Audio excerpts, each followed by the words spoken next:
السلام علیکم ورحمۃ اللہ وبرکاتہ۔ الحمد للہ والصلاة والسلام علی رسول اللہ وعلی آلہ الاطہار وصحبہ الابرار ومن تبعہم بإحسان الی یوم الدین، اما بعد فاعوذ باللہ السمیع العلیم من الشیطان الرجیم من حمزہ ونفخہ ونفثہ، بسم اللہ الرحمن الرحیم۔ وَلَقَدْ آتَيْنَا مُوسَى 9 آيَاتٍ بَيِّنَاتٍ فَاسْأَلْ بَنِي إِسْرَائِيلَ إِذْ جَاءَهُمْ فَقَالَ لَهُ فِرْعَوْنُ إِنِّي لَأَظُنُّكَ يَا مُوسَى مَسْحُورًا قال لقد علمت ما أنزل هؤلاء إلا رب السماوات والأرض بصائر وإني لأظنك يا فرعون مثبورا فأراد أن يستفزهم من الأرض فأغرقناه ومن معه جميعا وقلنا من بعده لبني إسرائيل اسكنوا الأرض فَإِذَا جَاءَ وَعْدُ الْآخِرَةِ جِئْنَا بِكُمْ لَفِيفًا۔ قابل تکریم خواتین و حضرات، آج کے خطبہ جمعۃ المبارک میں سورہ بنی اسرائیل کی آخری آیات کریمہ کا خلاصہ زیر بحث ہے۔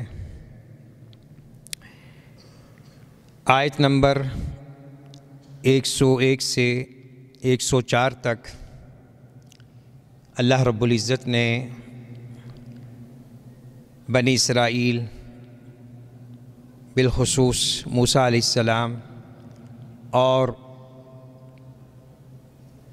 ان کے مقابل فرعون کی کچھ تاریخ کا ذکر فرمایا ہے۔ اس سے پہلے چند آیات میں کفار مکہ نے آپ صلی اللہ علیہ وسلم سے آپ کی نبوت و رسالت پر بطور دلیل کچھ ایسی باتیں طلب کیں کہ جو عناد ہٹ دہرمی پر مشتمل تھیں۔ مثلاً کہا کہ صفا پہاڑ کو سونے کا بنا دیجئے، مکہ کے پہاڑوں کو باغات میں تبدیل کر دیجئے۔ تو ایسی باتیں جو شعور ادراک رکھنے والی اقوام و ملل سے متوقع نہیں ہوتی، اور جو سب سے بڑا معجزہ تھا قرآن حکیم کی طرف، اس طرف ان کی تو توجہ نہیں تھی، بلکہ اس کا استہزاء کرتے تھے، مذاق کرتے تھے۔ اس سیاق و سباق میں ان آیات کو سمجھیے، اور یقیناً ہم نے موسیٰ علیہ السلام کو 9 واضح معجزات، نشانیاں عطا فرمائیں۔ آپ بنی اسرائیل سے سوال کیجئے،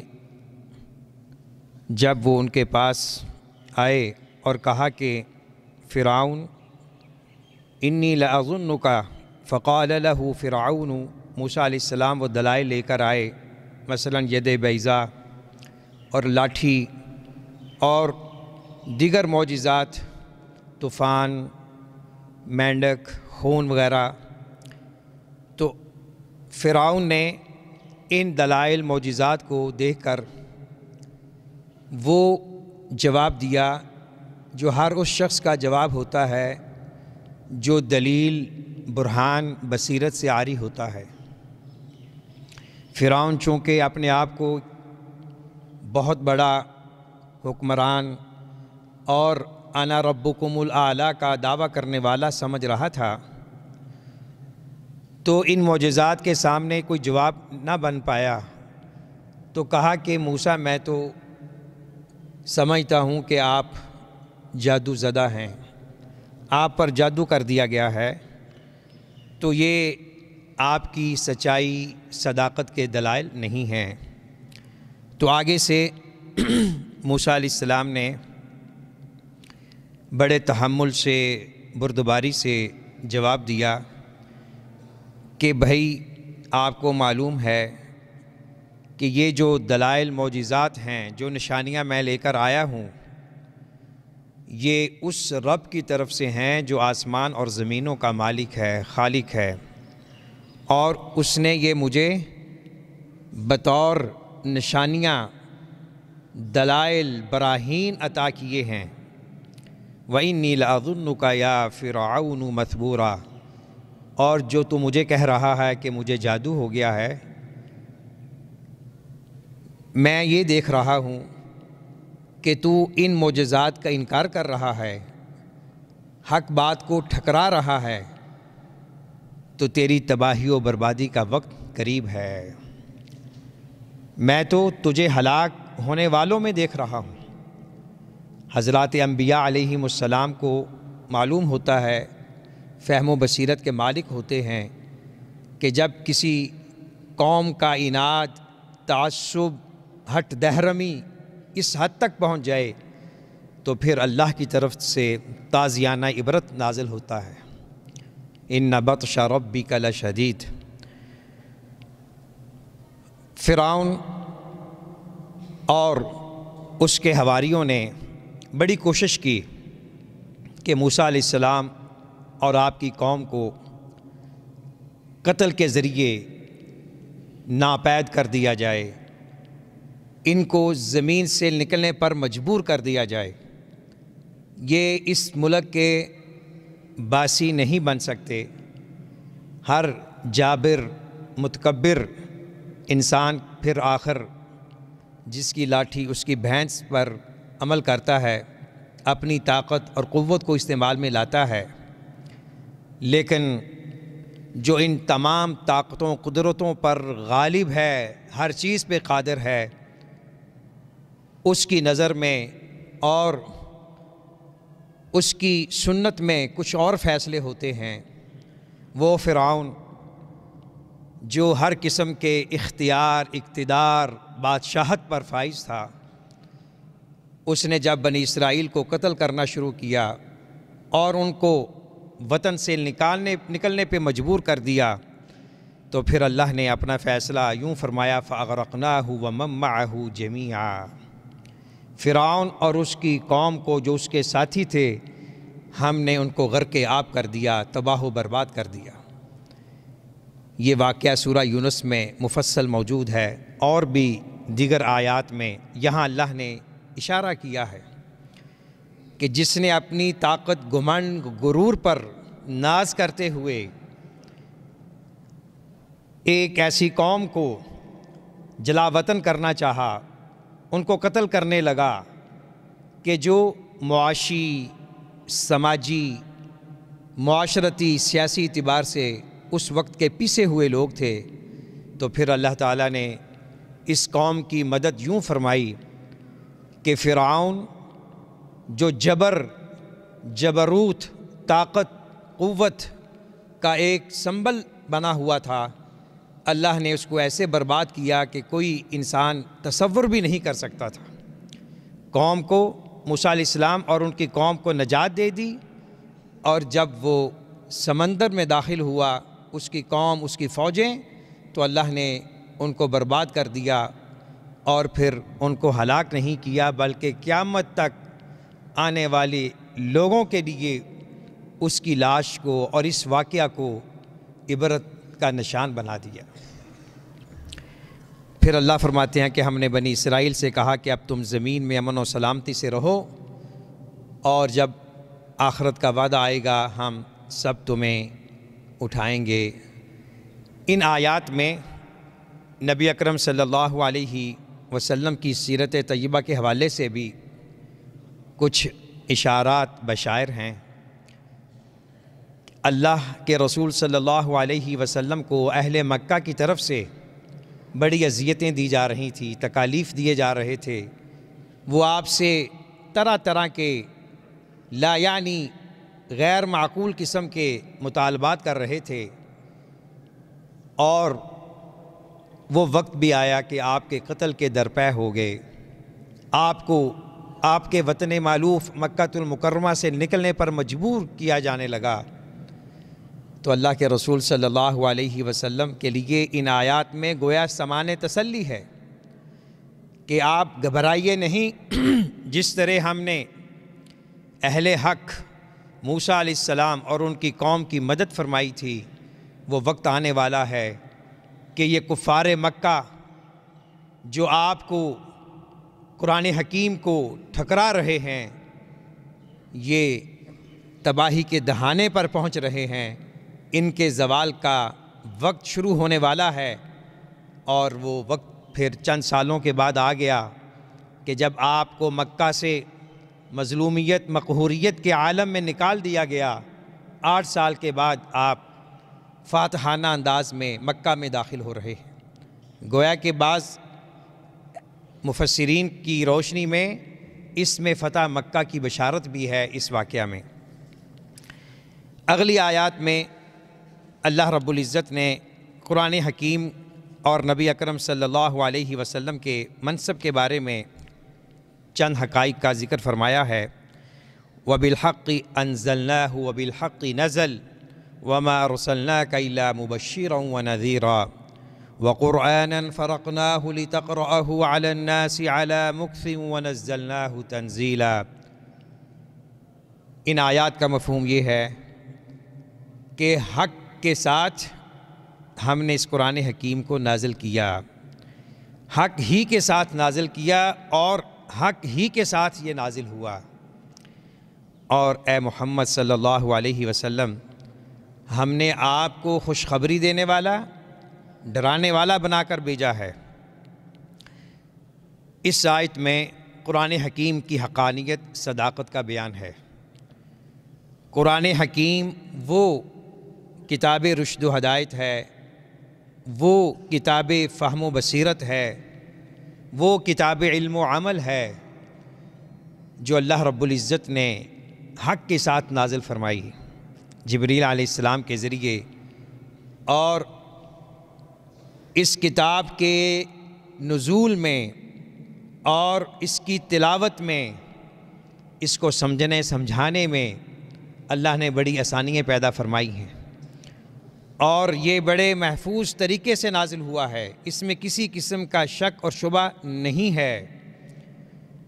اور اللہ کے رسول صلی اللہ علیہ وسلم کا سٹیٹس بیان کر دیا کہ ہم نے آپ کو خوشخبری دینے والا، یعنی جو ایمان اہل ایمان والے ہیں ان کو آپ نے جنت کی بشارت دینی ہے، ان کو اس سعادت، نجات، سکون قلب کی خوشخبری دینی ہے۔ اور اس کے مقابلے میں جو کفار ہیں، مشرکین ہیں، اہل باطل ہیں، اللہ کے ساتھ بغاوت کرنے پر تلے ہوئے ہیں، آپ نے ان کو ان کے انجام بد سے ڈرانا ہے، ان کو وارننگ دینی ہے۔ اور فرمایا کہ ہم نے قرآن حکیم کو تدریجاً تھوڑا تھوڑا کر کے نازل کیا ہے۔ کم و بیش 22-23 سال کا عرصہ نزول قرآن حکیم ہے۔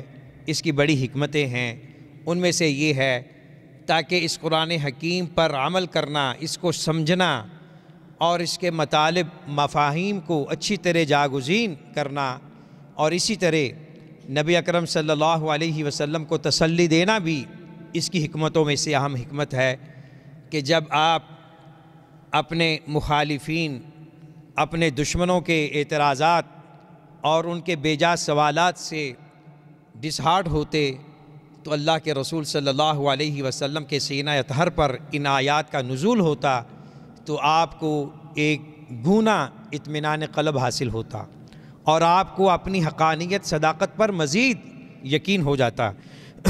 اور فرمایا قل آمنوا به او لا تؤمنوا ان الذين اوتوا العلم من قبله اذا يتلى عليهم يخرون للاذقان سجدا وَيَقُولُونَ سُبْحَانَ رَبِّنَا إِن كَانَ وَعْدُ رَبِّنَا لَمَفْعُولًا۔ ان 3 آیات میں 2 آیات میں نے تلاوت کی ہیں، تیسری آیت جو آیت نمبر 109 ہے، یہ اس کے آخر میں سجدہ کرنا مستحب ہے۔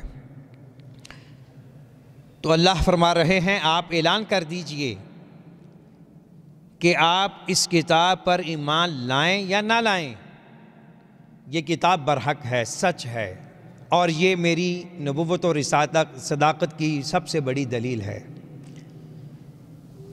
اگر آپ ایمان نہیں لاتے تو یاد رکھو آپ کے ارد گرد اہل کتاب کے کچھ ایسے علماء ہیں کہ جب وہ ان آیات کی تلاوت سنتے ہیں، مثلا ورقہ بن نوفل، عبداللہ بن سلام، سلمان فارسی، نجاشی، اسہم رضی اللہ عنہم، تو یہ لوگ جن کو پتہ ہے، یہ کتاب پرانی کتابوں کا علم رکھتے ہیں، ان کو پتہ ہے کہ ایک کتاب، ایک نبی آنے والا ہے، تو وہ ان حقائق پر ایمان لاتے ہیں اور ٹھوڑیوں کے بر سجدے میں گر جاتے ہیں اور یہ دعا کرتے ہیں، اے ہمارے رب تو پاک ہے ہر قسم کے نقص عیب سے، تو منزہ ہے، بے شک تیرا وعدہ سچ ہو کر رہنے والا ہے۔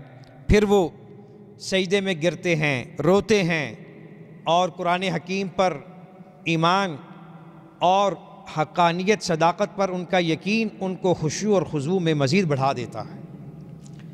تو یہ قرآن حکیم کا ایک اعجاز ہے۔ آج کل کی جدید دور میں بھی، جدید سائنسی عالم میں بھی بہت سے واقعات ہیں اور بہت سے مشاہد ہیں کہ جو غیر مسلم حضرات جو سائنس سے وابستہ رہے، جب انہوں نے قرآن حکیم پر غور و فکر کیا، قرآن حکیم کی تلاوت سنی، تو وہ پکار اٹھے کہ قرآن حکیم سچ ہے، یہ کسی بشر کا کلام نہیں ہو سکتا۔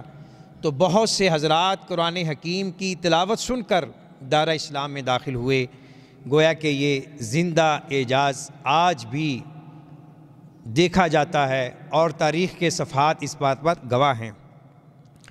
قل ادعوا اللہ او ادعوا الرحمن ایما تدعوا فلہ الاسماء الحسنى ولا تجہر بصلاتک ولا تخافت بها وابتغی بین ذلک سبیلا۔ قرآن حکیم کے اس مقام کی یہ آخری آیت ہے۔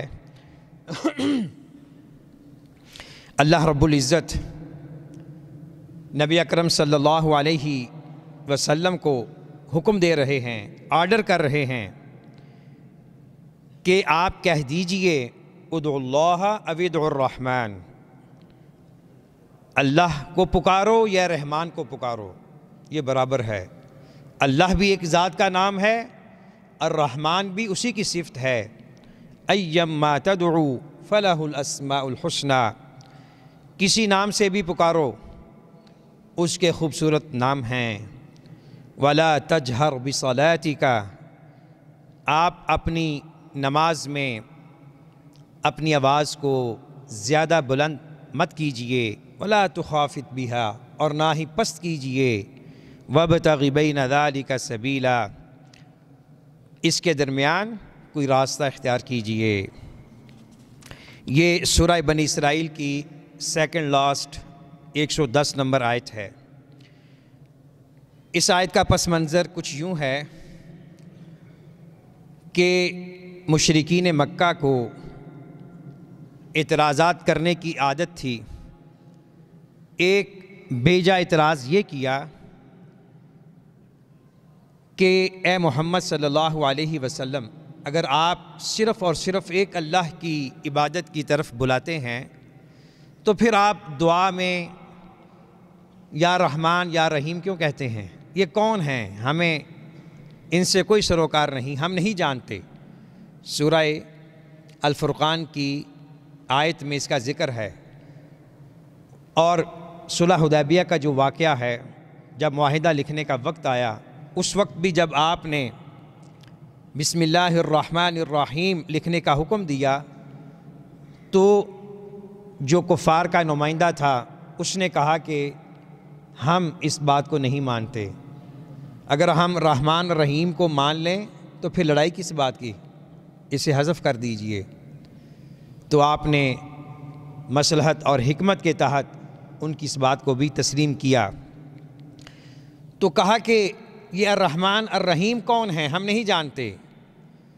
تو اللہ رب العزت نے فرمایا کہ دیکھو یہ میری صفت رحمان ہے کہ تم ابھی تک میرے عذاب سے بچے ہو۔ اللہ رب العزت کی بلند و بالا صفات میں سے الرحمن ہے، الرحیم ہے، اور یہ اللہ تعالیٰ کا وہ تعارف ہے جس میں اللہ رب العزت کی صفت رحمت، مخلوق کے ساتھ ہمدردی، پیار، محبت کے مطالب جھلکتے ہیں۔ اللہ تعالیٰ کے بہت سے نام ہیں، ان ناموں میں سے 99 نام ایسے ہیں کہ جس کے بارے حدیث میں آتا ہے کہ جس نے اسے یاد کیا من احصاہا فقد دخل الجنہ، یعنی ایک کم 100 نام اللہ کے ایسے ہیں جو انہیں یاد کرے گا وہ جنت میں جائے گا۔ علماء اسلام نے کتاب و سنت کی روشنی میں ان 99 ناموں کو مرتب کیا ہے، جمع فرمایا ہے۔ کیا ہی اچھا ہو کہ ہر مسلمان ان ناموں کو یاد کرے، بچوں کو یاد کروائے جائیں، اور آج کل جدید ذرائع ابلاغ میں ان ناموں کے تراجم، ان کے مفاہیم موجود ہیں، ان کو سننا چاہیے۔ تو اللہ نے فرمایا کہ آپ کسی بھی نام سے پکاریں، اس کے تمام نام خوبصورت ہیں۔ اللہ رب العزت اپنی ذات میں، اپنی صفات میں، اپنے ناموں میں یکتا ہے، بے مثال ہے، وحدہ لا شریک ہے۔ تو اللہ تعالیٰ کے ناموں کا واسطہ دے کر، اللہ تعالیٰ کے ناموں کا وسیلہ دے کر دعا کرنا مسنون ہے۔ نبی اکرم صلی اللہ علیہ وسلم کی ایک دعا بڑی جامع ہے، میں آپ سے ریکویسٹ کروں گا کہ اس دعا کو یاد کیجئے، یا کم از کم اس کا مفہوم اپنے قلب و دماغ میں جاگزین کیجئے۔ بڑی جامع دعا ہے، اس کی ایک عظمت یہ ہے کہ جو شخص یہ دعا کرتا ہے اللہ تعالیٰ اس کی مصیبت کو، اس کی پریشانی کو خوشحالی میں، شادمانی میں بدل دیتے ہیں۔ بڑی جامع دعا ہے، مسند احمد بن حنبل کی روایت ہے۔ تو وہ دعا کے الفاظ سن لیجئے، اس میں جو ایک لفظ ہے وہ اسماء الحسنہ سے متعلق ہے۔ اللہم انی عبدک وابن عبدک وابن امتک ناصیتی بیدک ماض فی حکمک عدل فی قضاؤک اسألک بکل اسم ہوا لک سمیت به نفسک او انزلتہ فی کتابک او علمتہ احدا من خلقک او استأثرت به فی علم الغیب عندک ان تجعل القرآن ربیع قلبی ونور صدری وجلاء حزنی وذہاب ہمی۔ بہت جامع دعا ہے، 3-4 سطروں پہ آ جاتی ہے۔ اس میں اللہ کے رسول صلی اللہ علیہ وسلم اللہ کے دربار میں اپنی عبدیت، عبودیت، عاجزی، انکساری کا اظہار فرما رہے ہیں اور کہہ رہے ہیں اللہ میں تیرے خوبصورت ناموں کے توسل سے دعا مانگ رہا ہوں، سوال کر رہا ہوں، ہر اس نام سے جو تو نے کسی مخلوق کو سکھلایا ہے یا اپنی کتاب میں نازل کیا ہے، یا وہ نام مبارک کہ تیرے سوا اس کا علم کسی کو نہیں ہے۔ اسألک بکل اسم ہوا لک سمیت به نفسک، ہر وہ نام جو آپ نے خود رکھا ہے، اور بعض ناموں کا ہمیں علم ہے، بعض ناموں کا نہیں ہے۔ اے اللہ ان خوبصورت ناموں کے توسل سے تجھ سے یہ دعا مانگتا ہوں، سوال کرتا ہوں کہ قرآن حکیم کو میرے دل کی بہار بنا دے، میرے سینے کا نور بنا دے، میرے غموں دکھوں کا تریاق بنا دے۔ آج کون انسان ہے جو یہ کہے مجھے ٹینشن نہیں، ڈپریشن نہیں، مجھے کوئی مصیبت سے واسطہ نہیں؟ گھر گھر میں مسائل ہیں، جگہ جگہ لوگ پریشان حال ہیں۔ تو ان پریشانیوں کو دور کرنے کے لیے یہ دعا ایک نسخہ کیمیا ہے، اسے یاد کیجئے، اس میں قرآن حکیم کی عظمت کا بھی اظہار ہے۔ تو اللہ رب العزت کے خوبصورت نام ہیں، انہیں یاد کرنا چاہیے۔ اور آخری جملہ جو اس آیت کا ہے کہ آپ اپنی نماز میں، اپنی دعا میں اتنی بلند آواز نہ کریں کہ دوسرے لوگ متاثر ہوں، یا اتنا پست بھی نہ کریں کہ خود بھی اپنے آپ کو نہ سنا سکیں۔ وَابْتَغِ بَيْنَ ذَلِكَ سَبِيلًا، درمیانہ راہ اختیار کرنا چاہیے۔ اس آیت میں درس اعتدال ہے، درس توازن ہے، یہاں تک کہ عبادات میں، نماز قائم کرنے میں، قرآن حکیم کی تلاوت کرنے میں اس آیت کے پس منظر میں مختلف واقعات ہیں۔ ان میں سے ایک یہ ہے کہ اللہ کے رسول صلی اللہ علیہ وسلم جب مکہ کے ابتدائی دور سے گزر رہے تھے، آپ چھپ کر قرآن حکیم کی تلاوت کرتے تھے اور اپنے ساتھیوں کو سنانے کے لیے بلند آواز سے پڑھتے تھے، تو جو مشرکین مکہ سنتے تو وہ قرآن حکیم کو، اللہ تعالیٰ کو نعوذ باللہ گالیاں دیتے، برا بھلا کہتے۔ اور دوسرے روایت میں ہے جس کا خلاصہ یہ ہے کہ آپ نے حضرت ابو بکر رضی اللہ تعالی عنہ اور حضرت عمر فاروق رضی اللہ تعالی عنہ کی تلاوتوں کو سنا۔ حضرت عمر فاروق بلند آواز سے پڑھ رہے تھے، حضرت ابو بکر نیچی دھیمی آواز سے پڑھ رہے تھے۔ تو پوچھا یہ کیوں؟ حضرت ابو بکر نے کہا کہ میں اس اللہ کو سناتا ہوں جو دلوں کے بھیدوں سے بھی واقف ہے، وہ بہت قریب ہے۔ اور حضرت عمر کا یہ فلسفہ تھا کہ میں اونچی آواز میں اس لیے پڑھتا ہوں تاکہ میں شیطانوں کو بھگاؤں، اور جو قرآن حکیم کے دشمن ہے وہ سن کر قرآن حکیم کی صداقت کو تسلیم کریں، اس کی لذت، شیرینی، حلاوت سے متاثر ہوں۔ دونوں کی نیتیں اچھی تھیں۔ تو بہرکیف آپ نے ان دونوں کو اس آیت کے تناظر میں یہ کہا کہ ابو بکر آپ تھوڑا سا اپنی آواز کو اور بلند کریں، اور حضرت عمر سے کہا کہ آپ تھوڑا سا نیچے کریں، جو درمیانی راستہ ہے وہ اختیار کریں۔ اور قرآن حکیم کی تلاوت کے آداب میں سے ایک یہ ہے، اگر کوئی نماز پڑھ رہا ہے، ساتھ سویا ہوا ہے، کوئی بیمار ہے، تو آپ اس انداز میں نہ پڑھیں کہ سننے والے کو تکلیف ہو، اذیت ہو۔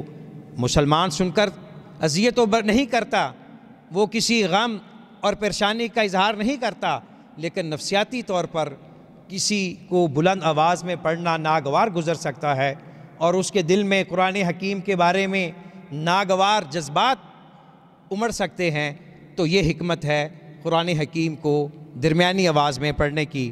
اور آخری آیت میں فرمایا وَقُلِ الْحَمْدُ لِلَّهِ الَّذِي لَمْ يَتَّخِذْ وَلَدًا وَلَمْ يَكُنْ لَهُ وَشَرِيكٌ فِي الْمُلْكِ وَلَمْ يَكُنْ لَهُ وَلِيٌّ مِّنَ الذُّلِّ وَكَبِّرْهُ تَكْبِيرًا۔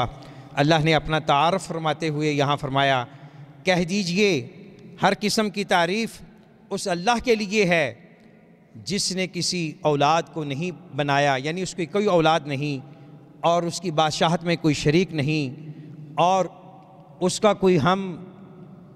کا کوئی مددگار نصیر نہیں ہے۔ تو یہ اللہ تعالیٰ کی بلند و بالا صفات ہیں۔ جو ذات ایسی ہو کہ اس کی بادشاہت میں، اس کی صفات میں، اس کی ذات میں کوئی شریک نہ ہو، اور وہ دنیا کی تمام قوتوں طاقتوں سے بے نیاز ہو، تو وہی اللہ قابل تعریف ہے۔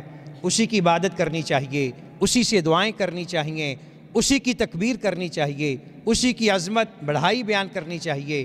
وَكَبِّرْهُ تَكْبِيرًا، اللہ کی بڑھائی بیان کیجئے۔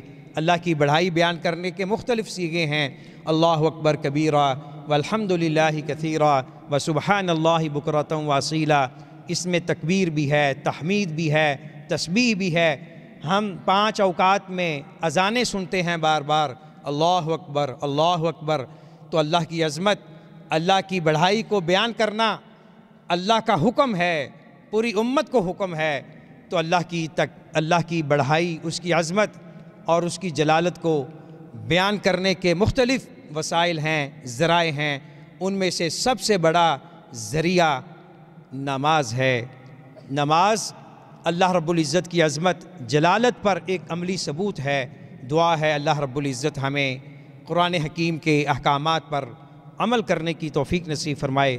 اللہ تعالی ہمیشہ ہمارے دلوں کو کتاب و سنت سے منور فرمائے۔ وآخر دعوانا ان الحمد للہ رب العالمین۔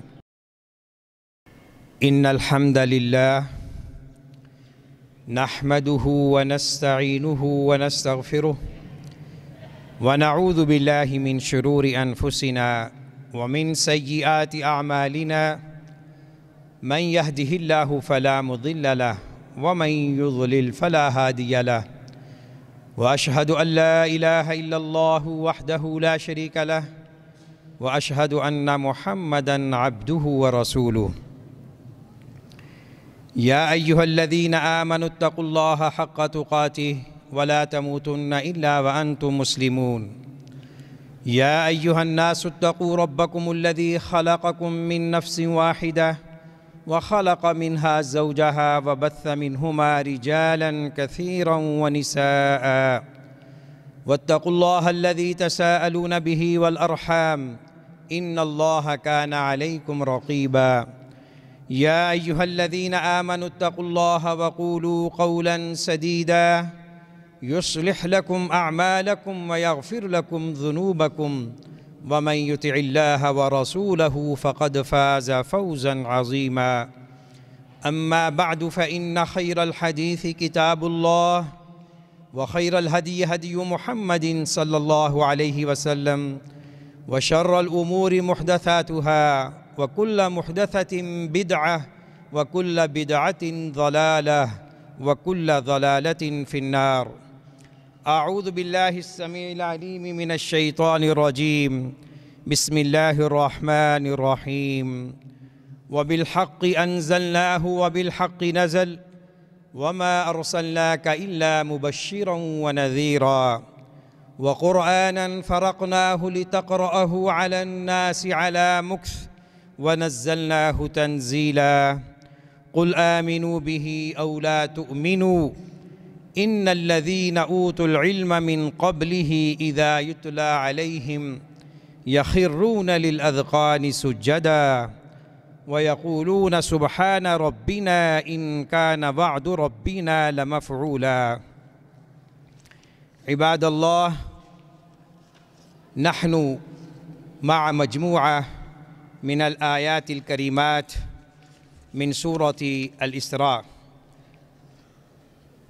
قال الله عز وجل في هذا المقام الكريم المشحون بعظمة القرآن ومكانة نبينا محمد صلى الله عليه وسلم وبالحق أنزلناه ذلك الكتاب الذي جحد به الجاحدون وكذب به المشركون أنزلناه بالحق الثابت حيث لا شك أنه كتاب الله ووحيه إلى رسوله الأمين وبالحق نزل فكل ما جاء فيه ودعا إليه وأمر به وأخبر عنه من عقائد وتشريع وأخبار ووعد ووعيد كله حق ثابت لا خلاف فيه ولا ريب فيه وما أرسلناك إلا مبشرا ونذيرا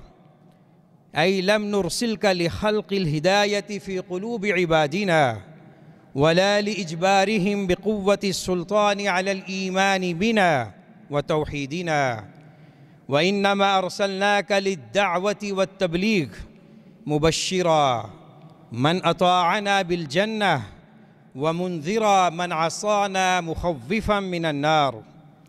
وفي هذا تقرير لرسالته صلى الله عليه وسلم ونبوته. وقرآنا فرقناه لتقرأه على الناس على مكث. أنزلنا القرآن وفرقناه في خلال 23 سنة لحكمة منا اقتضت ذلك لتقرأه على الناس آيات بعد آيات ليكون ذلك أدعى وأقرب إلى فهم من يسمعه ويستمع إليه. ونزلناه تنزيلا شيئا فشيئا حسب مصالح العباد وما تتطلبه تربيتهم الروحية والإنسانية ليكملوا به عقولا وأخلاقا وأرواحا ويسعدوا به في الدارين. قل آمنوا به أو لا تؤمنوا. قل يا رسولنا صلى الله عليه وسلم للمنكرين للوحي القرآني من قومك آمنوا به أو لا تؤمنوا فإن إيمانكم به كعدمه لا يغير من واقعه شيئا فسوف يؤمن به ويسعد به غيركم إن لم تؤمنوا أنتم به. وها هم أولئك الذين أوتوا العلم من قبله من علماء أهل الكتابين اليهود والنصارى قد آمنوا به.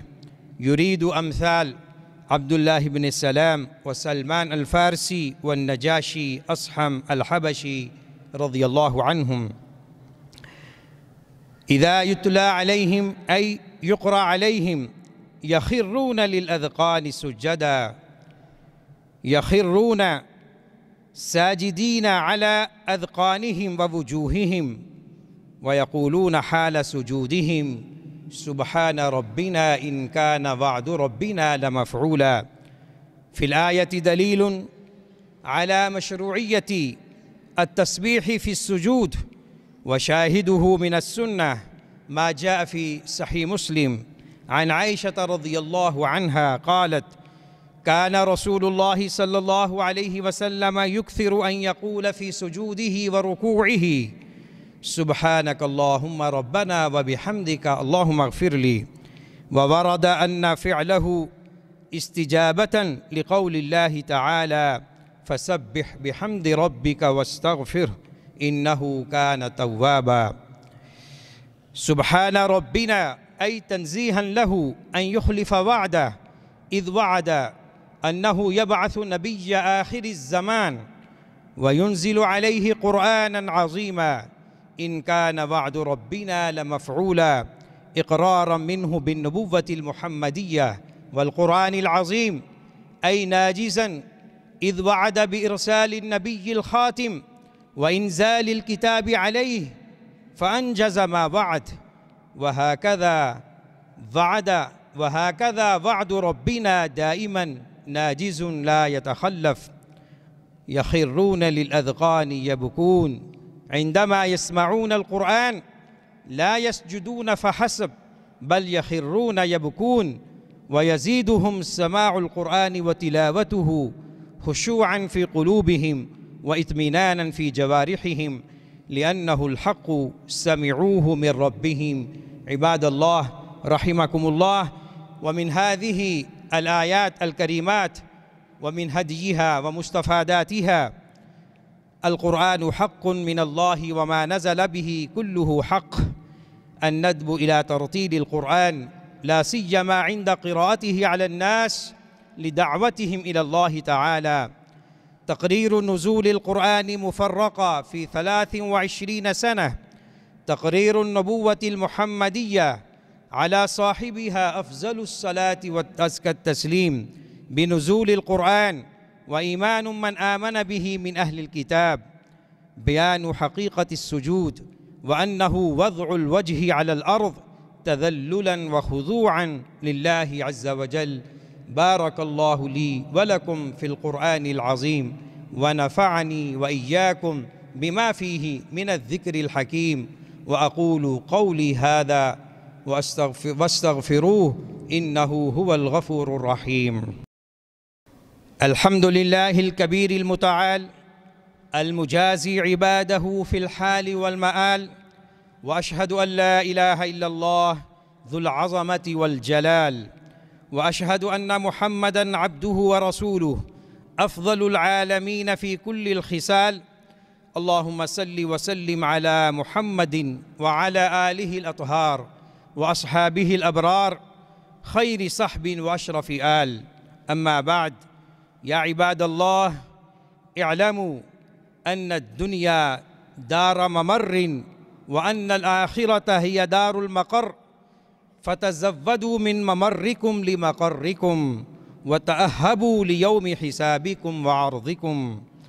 أيها الناس، اتقوا الله واتقوا يوما ترجعون فيه إلى الله، ثم توفى كل نفس ما كسبت وهم لا يظلمون فيجازي كل عامل بعمله إن خيرا فخير وإن شرا فشر اعملوا ليوم تجد فيه كل نفس ما عملت من خير محضرا وما عملت من سوء محصى عليها مسطرا يوم تكيع فيه الرجال وتنسف فيه الجبال وتترادف فيه القلاقل والأهوال وتشهد فيه الجوارح والأوصال يوم تبلى فيه السرائر ويظهر ما في القلوب والضمائر ويصير الباطن فيه ظاهرا والسر علانية والمستور مكشوفا والمجهول ظاهرا معروفا يوم يحصل ويبدو ما في الصدور ويبعثر ويخرج ما في القبور وتجري فيه أحكام الرب على القصود والنيات كما جرت أحكامه في هذه الدار على ظاهر الأقوال والحركات يوم تبيض وجوه أهل الصدق والبر والنصيحة والإخلاص وتسود وجوه المجرمين ويعز عليهم الخلاص يوم توضع فيه الموازين وتنشر الصحف والدواوين فأما من أوتي كتابه بيمينه فسوف يحاسب حسابا يسيرا وينقلب إلى أهله مسرورا وأما من أوتي كتابه وراء ظهري فسوف يدعو ثبورا ويصلى سعيرا إنه كان في أهله مسرورا إنه ظن أن لن يحور بلى إن ربه كان به بصيرا عباد الله واعلموا أنكم غدا بين يدي الله موقوفون وبأعمالكم مجزيون وعلى أفعالكم وأقوالكم محاسبون وسيعلم الذين ظلموا أي منقلب ينقلبون فاعلموا أيها المسلمون لهذا اليوم اعملوا أيها المسلمون لهذا اليوم لعلكم تفلحون ولا تغرنكم الدنيا بزخارفها وشهواتها فإنكم لها مفارقون ولا تخدعنكم الأماني الكاذبة والتسويف فإنكم لا تدرون متى تقبضون يا أيها الناس اتقوا ربكم واخشوا يوما لا يجزي والد عن ولده ولا مولود هو جاز عن والده شيئا إن وعد الله حقا فلا تغرنكم الحياة الدنيا ولا يغرنكم بالله الغرور عباد الله إن الله أمركم بأمر بدأ فيه بنفسه إن الله وملائكته يصلون على النبي يا أيها الذين آمنوا صلوا عليه وسلموا تسليما اللهم صل على محمد وعلى آل محمد كما صليت على إبراهيم وعلى آل إبراهيم إنك حميد مجيد اللهم بارك على محمد وعلى آل محمد كما باركت على إبراهيم وعلى آل إبراهيم إنك حميد مجيد اللهم إنا ندعوك بأسمائك الحسنى وصفاتك العلى اللهم إنا ندعوك بأسمائك الحسنى وصفاتك العلى اللهم إنا نسألك بأننا نشهد أنك أنت الله لا إله إلا أنت الأحد الصمد الذي لم يلد ولم يولد ولم يكن له كفوا أحد يا مقلب القلوب ثبت قلوبنا على دينك يا مصرف القلوب صرف قلوبنا على طاعتك اللهم إنا نسألك الهدى والتقى والعفاف والغنى اللهم آتنا نفوسنا تقواها وزكها أنت خير من زكاها أنت وليها ومولاها اللهم إنا نعوذ بك من البرص والجنون والجذام ومن سيء الأسقام اللهم ارفع عنا البلاء والوباء والربا والزنا والغلا والمحن والزلازل وسوء الفتن ما ظهر منها وما بطن برحمتك وفضلك وجودك يا أرحم الراحمين ويا خير الغافرين اللهم اغفر لنا وأنت خير الغافرين اللهم ارحمنا وأنت أرحم الراحمين اللهم ارزقنا وأنت خير الرازقين اللهم إنا نسألك علما نافعا ورزقا طيبا وعملا متقبلا. اللهم ربنا آتنا في الدنيا حسنة وفي الآخرة حسنة وقنا عذاب النار وقنا عذاب القبر وقنا عذاب الحشر وقنا عذاب الميزان. اللهم اهدنا واهد بنا، اللهم اجعلنا هداة مهتدين غير الضالين ولا مضلين. ربنا اغفر لنا ولإخواننا الذين سبقونا بالإيمان ولا تجعل في قلوبنا غلا للذين آمنوا ربنا إنك رؤوف رحيم. اللهم اسقنا غيثا مغيثا، اللهم اسقنا غيثا مغيثا. اللهم اسق عبادك وبهائمك وانشر رحمتك وأحي بلدك الميت. اللهم اسق عبادك وبهائمك وانشر رحمتك وأحي بلدك الميت. اللهم صيبا نافعا، اللهم صيبا نافعا، اللهم صيبا نافعا. اللهم احفظ جميع ولاة أمورنا لما تحبه وترضى. اللهم ارزقهم البطانة الصالحة المخلصة التي تعينهم إلى الخير وترشدهم إليه برحمتك ورحمتك بفضلك ورحمتك يا أرحم الراحمين. يا حي يا قيوم برحمتك نستغيث. اللهم اصلح لنا ديننا الذي هو عصمة أمرنا، واصلح لنا دنياي التي فيها معاشنا، واصلح لنا آخرتنا التي فيها معادنا، واجعل الحياة زيادة لنا في كل خير، واجعل الموت راحة لنا من كل شر. عباد الله رحمكم الله، إن الله يأمركم بالعدل والإحسان وإيتاء ذي القربى وينهى عن الفحشاء والمنكر والبغي يعظكم لعلكم تذكرون. إن الله يأمركم بالعدل والإحسان وإيتاء ذي القربى وينهى عن الفحشاء والمنكر ويعظكم لعلكم تذكرون. فاذكروا الله يذكركم واشكروه على نعمه يزدكم، فاذكروا الله ذكرا كثيرا وسبحوه بكرة وأصيلا. سبحان ربك رب العزة عما يصفون وسلام على المرسلين والحمد لله رب العالمين.